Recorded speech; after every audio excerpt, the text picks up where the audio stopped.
दिन सर बिहार में सर आपराधिक घटना घट रहा है सर। कुछ दिन पहले एक पत्रकार की मृत्यु हो गई, फिर सर पूर्णिया में एक पत्रकार को गोली मार दिया गया सर। ये देखिए, कोई भी अपराध जो होता है वो बहुत ही दुखद होता है और सरकार इस मामले में बहुत ही सख्त है। पुलिस प्रशासन त्वरित कार्रवाई करती है और खास करके जब कोई मीडिया के साथी के साथ कोई घटना होती है तो वो तो और मन को कष्ट पहुंचाने वाला होता है, पीड़ा पहुंचाने वाला होता है। और ऐसे सभी मामलों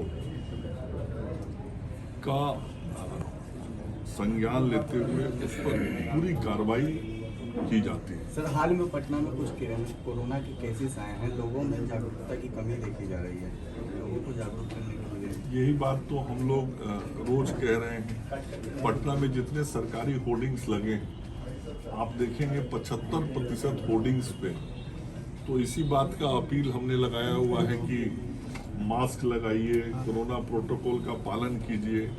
अखबारों में विज्ञापन देखिएगा तो विज्ञापन के माध्यम से हम अपील कर रहे हैं। हमारे आदरणीय प्रधानमंत्री जी, माननीय मुख्यमंत्री जी लगातार लोगों से इस बात का अपील कर रहे हैं कि अभी कोरोना समाप्त नहीं हुआ है। कोरोना से हम सब लोगों को सावधान रहना है और बचाव के जितने भी उपाय करने हैं वो किया जाए। सबसे बड़ा उपाय टीका लेना है और टीका लेने के लिए भी हर तरीके से काम हम लोग कर रहे हैं। अभी तो एक विशेष अभियान कल से हम लोगों ने शुरू किया है 22 नवंबर से, घर घर दस्तक अभियान। और हमारे जो स्वास्थ्यकर्मी हैं वो जो टीका एक्सप्रेस है उसके माध्यम से भी जा रहे हैं। मोटरसाइकिल की टीम लगाई गई है, मोटरसाइकिल से जा रहे हैं। और जिस तरीके से पल्स पोलियो अभियान घर घर चलता था और घर घर टीका दिया जाता था, उसी पल्स पोलियो अभियान की तर्ज पे ये कोरोना के भी टीकाकरण अभियान का कार्यक्रम घर घर दस्तक का चल रहा है। हर जिले में हम सब लोगों ने एक अलग से नंबर जारी किया है और टोल फ्री नंबर है जिसपे यदि किसी को कोई शिकायत है वो बताए। यदि कोई टीका लेना चाहता है तो वहाँ जानकारी दे, टीका उनके यहाँ हम भिजवाने का काम करेंगे। जो भी हमारे दिव्यांगजन हैं, वृद्धजन हैं, गर्भवती माताएं हैं, उनके घरों तक टीका पहुंचाएंगे और एक एक व्यक्ति तक टीका लेके पहुंचने का काम स्वास्थ्य कर्मी कर रहे हैं।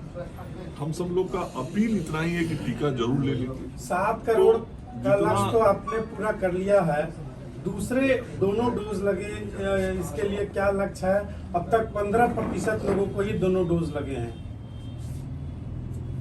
पता नहीं आंकड़ा आपको कहां से मिला, मुझे नहीं मालूम। तो आप बता दें कितने प्रतिशत लोगों को दोनों? अभी तक जो मुझे जानकारी है लगभग 7 करोड़ 60 लाख टीका लग चुका है और इस 7 करोड़ 60 लाख टीका में 5 करोड़ 26 लाख से अधिक टीका पहले डोज का लगा है और इसके अतिरिक्त लगभग 2 crore 36 lakh dose second dose का लगा है।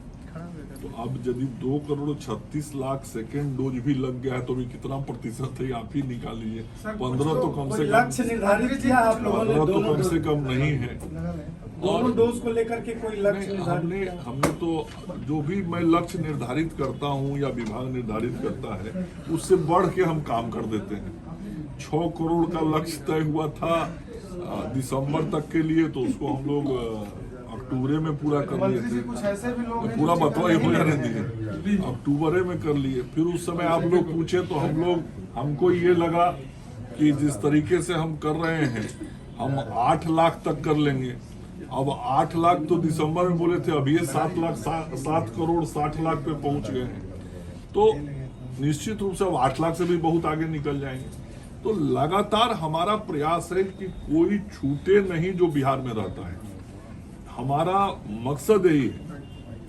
अब ये विषय जरूर है कि राज्य की जो आबादी वोटर लिस्ट पे दिखती है 18+ की, वो सारे के सारे लोग राज्य में हैं नहीं। बहुत लोग राज्य के बाहर भी रहते हैं, व्यापार करते हैं, काम करते हैं। तो हमारा मकसद ये है कि बिहार में रहने वाले हर एक व्यक्ति को टीकाकृत करना, और जो हमारे परिवार के लोग अभी पर्व त्योहार के मौसम में घर आए हैं, वैसे सारे लोगों को भी हम लोग कह रहे हैं कि आप आए हैं तो बिहार से टीका लेके ही जाएंगे। तो ये सारा काम हम लोग कर रहे हैं। सर, कुछ ऐसे भी लोग हैं जो टीका नहीं ले रहे हैं, उनके लिए आप लोगों की तरफ से क्या किया जा रहा है? नहीं, एक एक घर के दरवाजे पे दस्तक दिया जा रहा है और दस्तक दे दे के उनको जगाया जा रहा है। और एक टीम हमारी बनी है यूनिसेफ के सहयोग से, WHO के सहयोग से और भी अन्य संस्थाओं के सहयोग से, और स्वास्थ्य विभाग उसकी पूरी मॉनिटरिंग कर रहा है। और इसको RRT नाम दिया गया है, रिफ्यूजल रिस्पांस टीम।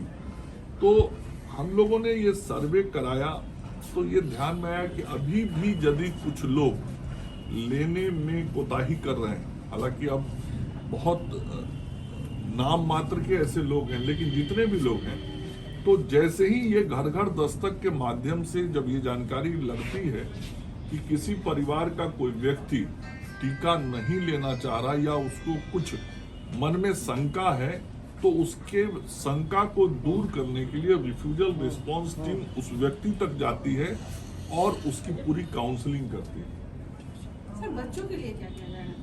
ये बच्चा के लिए जो भी निर्णय होगा, ICMR Indian council of medical research और भारत की सरकार स्वास्थ्य विभाग जैसा निर्णय करेंगे, हम सब लोग वैसा काम करेंगे। बच्चों को कब टीका देना ये तो वैज्ञानिक तय करेंगे, कौन सा टीका देना ये भी वैज्ञानिक तय करेंगे, कितना डोज देना ये भी वैज्ञानिक तय करेंगे। हमारी तैयारी पूरी है, जैसे ही हमें कहा जाएगा और टीका दिया जाएगा हम उस काम को शुरू कर देंगे, लेकिन अभी तक ऐसी कोई सूचना प्राप्त नहीं।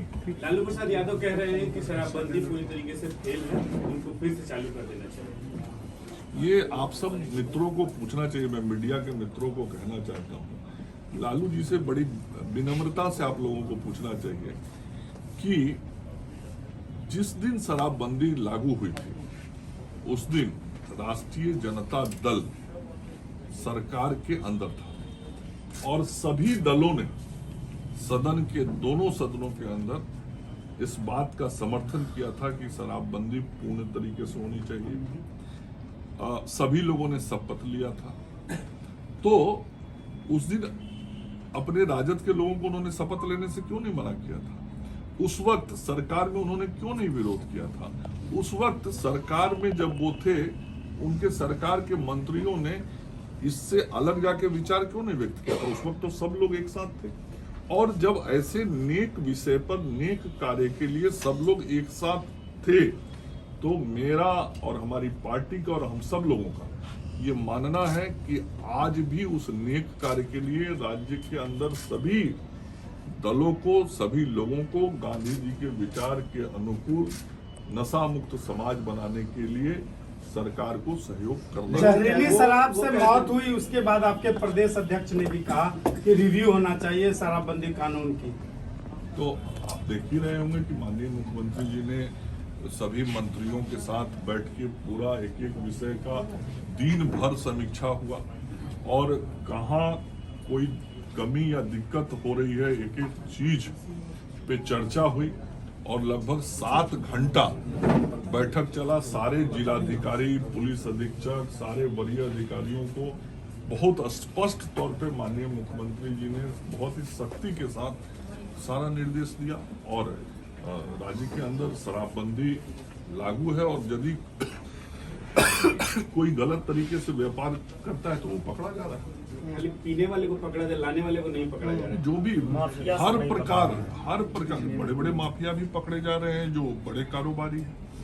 हर प्रकार शराब बनाना, शराब पिलाना, शराब का भंडारण करना, शराब का व्यापार करना, ये सब गैर कानूनी है और उसके लिए कानूनी कार्रवाई होगा जो इसका उल्लंघन करेंगे। चलिए।